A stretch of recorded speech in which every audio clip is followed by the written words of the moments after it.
Hi, I'm Cleve Unger. I was born and raised in southern Manitoba in a small town called Plumcooley.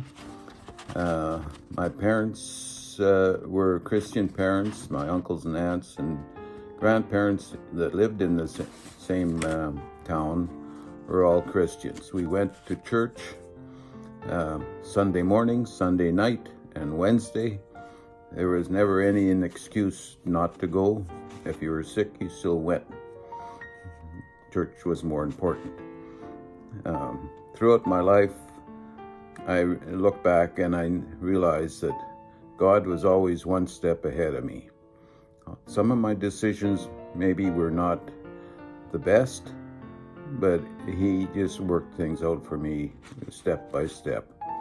I was always strong in the Christian life. I never varied from that at all, and I really believe that God was with me all the time. After I finished schooling in Manitoba, I went to BC. I got a summer job in Trail, and then in the fall, I went to Bible college in Alberta, in Camrose. I spent a year there and really got grounded and a little bit more on life, how to live. From there, I went to Edmonton for a couple years, and my parents moved from Manitoba to Kelowna. And so one spring in 1967, I went to home to Kelowna, and my father told me I should look for a business. So I did, and I ended up with a DQ, Dairy Queen in Vernon.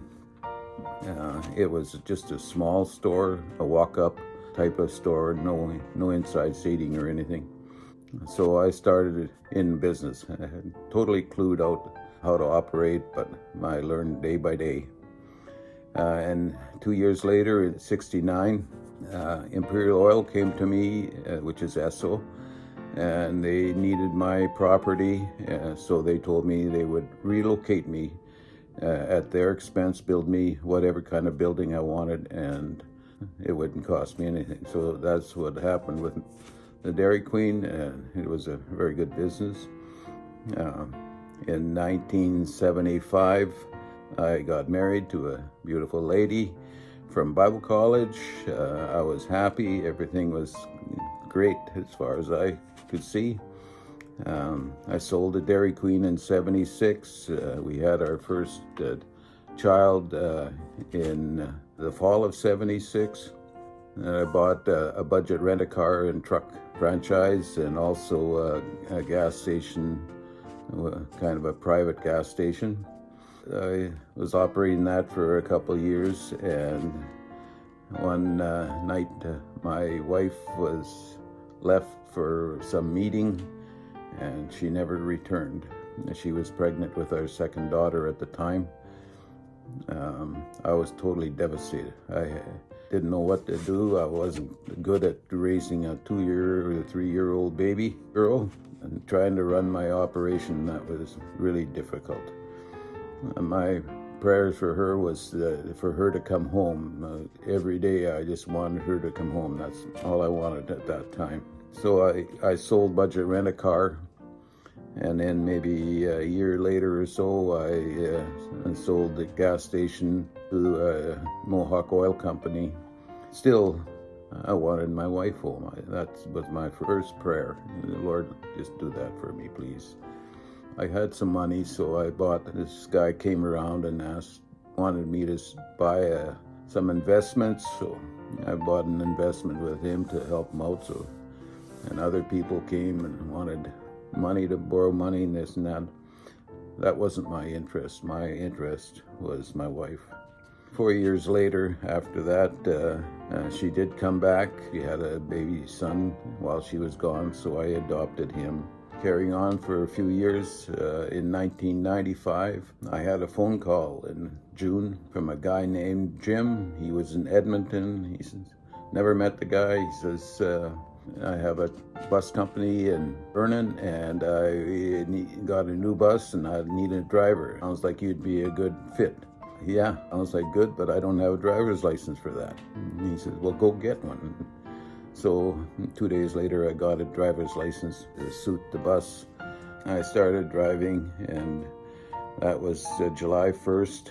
And then in October of the same year, my wife came and said she wanted a divorce and I was supposed to leave. So the marriage was nothing like it was before. It was just two people living in the same building. So I packed my bag and left. Then in 1997, I went to Seattle to pick up a group. A young lady and her mother were in my group. This lady, she gave me this beautiful big apple. She didn't want to get in trouble at the border coming back, so she thought that was my problem. Her name was not Eve. It was Elena. That evening, I walked into the restaurant that we were having dinner at, and she had her head bowed praying for her food. That was kind of a sign to me that this lady is interesting, so I got to talk to her. So that was in 97 and 1998. We got married in Taiwan in November. Really blessed. God just, one door shut and another one opened. He just gave me the greatest gift I could ever have. And in 2000, Melody showed up. 2 years later, Orion rolled in. It was a beautiful time of our lives. Elena could really pray. Her prayers were unbelievable. She would ask for anything, everything, and she would expect results. Not just, maybe or whatever. She believed that her prayers would be answered, and they were. But it was unreal the way she would be able to ask God for this kind of everything. There are three outstanding times that I had. One was I was supposed to go to U.S. in the winter time. It was really snowing hard in Vancouver, and I told her, man, this isn't good. I'm kind of worried about this trip. And she says, that's okay, you go. I'll be praying for you. That afternoon, we were heading over a mountain pass in Washington.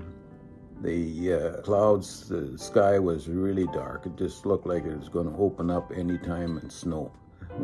Just out of the blue, a beam of light just shone right in front of me on the road, lasting maybe 15, 20 seconds, not long. It just gives me the chills. I knew it was Elena. She was praying. Another time, we're driving in Richmond with the family, and all of a sudden Elena says, I'm going to win the lottery. Melody asked, well, did you buy a ticket? No. God's my ticket. I don't need a ticket. We kind of laughed. That was just kind of out of the blue. That was in the summertime. It was around 2015. That December, I had a letter and then a phone call early in the morning. We were still in bed. And the lady says, Cleve Unger, yeah. And she says, well, I have some money for you. Yeah. I think you got the wrong person, because I was thinking of it being a fraud. And she says, well, you're Cleve Unger, aren't you? And I said, yeah. And this is your birthday? Yeah. And this is the address you lived in Vernon? Yeah. And she says, well, 35 years ago you bought an investment, and it has compounded into a larger sum of money. And how do you want the money? After talking with her for another minute or so, I hung up and I said, honey, you just won the lottery. And the last prayer that Elena was praying for years, in around 2005, Elena's mother died. The family, the three oldest children, started arguing over finances. We stayed out of it, and the oldest daughter took off to China from Taiwan. We never heard from her for years, didn't know if she was dead or alive. Elena was always praying for her, Lord, just take care of her wherever she is. December of 17, Elena was at the end of the bed, and all of a sudden she started crying. Cried so hard. It was her oldest sister. She found her sister. She became a Christian, accepted the Lord, and was having Bible study in her home.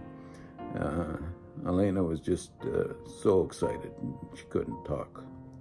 2018, in February, Elena went to be with the Lord. Really unexpected. A great lady, beautiful wife. Elena gave me the love of her life. It was so precious. Her love for church, her love for the Lord, her family was just so strong. Big much, honey. And for you folks down here, don't give up. Things might not be always as best, the easiest, but if you stick true to the Lord, He will stay true to you. He won't lead you in paths that are not right. So just hang in there and follow Him. Be faithful to Him daily, all the time. Thank you. Big much.